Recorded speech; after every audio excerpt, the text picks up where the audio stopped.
বিগত 24/4/2026 ইংরেজি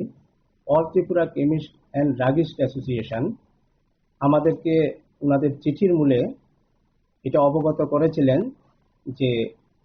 all Tripura chemist and druggist association সারা দেশব্যাপী 20 মে 2026 সমস্ত ওষুধের দোকান বন্ধ রাখার একটা আহ্বান ওনারা করেছিলেন। তো সেই হিসেবে ব্যাপারটি অবগত হওয়ার পর আমি ওনাদেরকে 2/5/2026 তারিখে ওনাদেরকে আমি একটা চিঠি দিই এবং ওনাদেরকে রিকোয়েস্ট করা হয় যে emergency and life saving drugs যাতে পাবলিক সবসময় অ্যাভেলেবিলিটি থাকে এবং কোনো ধরনের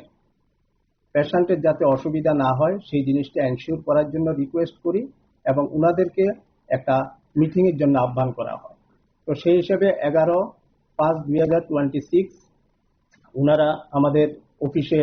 ওনাদের রিপ্রেজেন্টেটিভ, সেক্রেটারি, প্রেসিডেন্ট, ট্রেজারার এবং অন্যান্য সদস্যদের নিয়ে আমাদের সাথে একটা মিটিং করে এবং সেই হিসেবে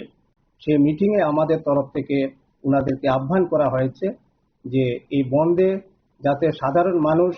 বিভিন্ন ইমার্জেন্সি সার্ভিস যেমন ট্রমা থেকে শুরু করে বিভিন্ন ধরনের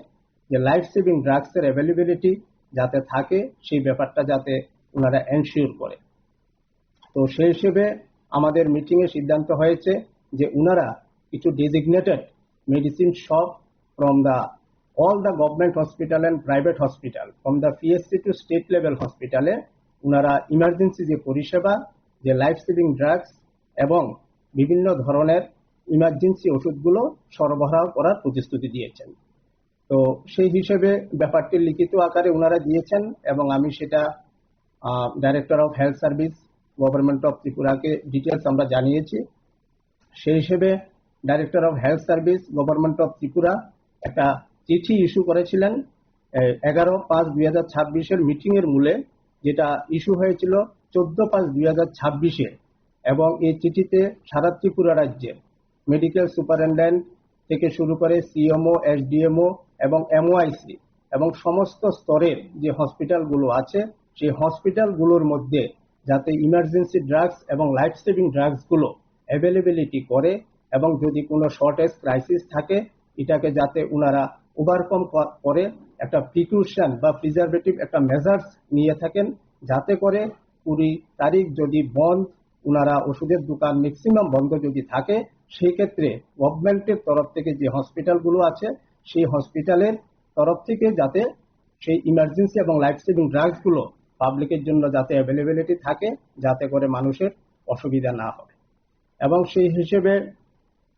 Tripura chemist and druggist association আরেকটা সংস্থা ওষুধের ব্যবসায়ের সাথে যুক্ত, ওনারাও সেটাকে প্রোটেস্ট করেছেন এবং সেই হিসেবে সেই ব্যাপারটাও আমি গভর্নমেন্টের কাছে জানিয়েছি। এবং আমি পাবলিককে একটা কথাই বলতে চাইব, যদি 20 তারিখ এই বন্ধ ওনারা করে থাকেন তাহলে সেই ক্ষেত্রে যে আমাদের ইমার্জেন্সি যে বিভিন্ন ওষুধ বা পাবলিকের যে ওষুধগুলো ক্যান্সার, ডায়াবেটিস, হাইপারটেনশন এবং অ্যাজমা থেকে শুরু করে যেগুলো আমাদের আগে থেকে একটু প্রকিউর করে রাখবেন, যাতে করে সেই দিনটাকে যে ওষুধের যে বন্ধের দিনটা সেটাতে যাতে আপনাদের কোনো অসুবিধা না হয় এবং গভর্নমেন্টের তরফ থেকেও এবং সমস্ত ধরনের প্রিকশন হসপিটালগুলোতে অ্যাভেলেবিলিটি থাকবে, যাতে করে মানুষের কোনো অসুবিধা না। আমরা কোনো প্রতিষ্ঠান বন্ধ ওনারা ওনাদের নিজস্ব পলিসি, কিন্তু আমরা এটাকে সাপোর্ট করি না, কারণ একটা বন্ধ ওষুধ একটা ইমার্জেন্সি এবং এসেনশিয়াল কমোডিটির মধ্যে পড়ে এবং এই ওষুধটা যদি মানুষের মধ্যে অ্যাভেলেবিলিটি না থাকে বা কোনো একটা ইমার্জেন্সি পেশেন্ট যদি কোনো ওষুধ না পেয়ে কোনো একটা ইনসিডেন্স বা মৃত্যুবরণ করে তাহলে সেই ক্ষেত্রে সেটাকে কোনো সময় আমরা বরখাস্ত করতে পারি না। তো এই জিনিসটাই আমাদের গভর্নমেন্টের তরফ থেকে আমাদের অ্যাডমিনিস্ট্রেশনের তরফ থেকে যা যাই করার প্রয়োজন সেটা আমরা করব।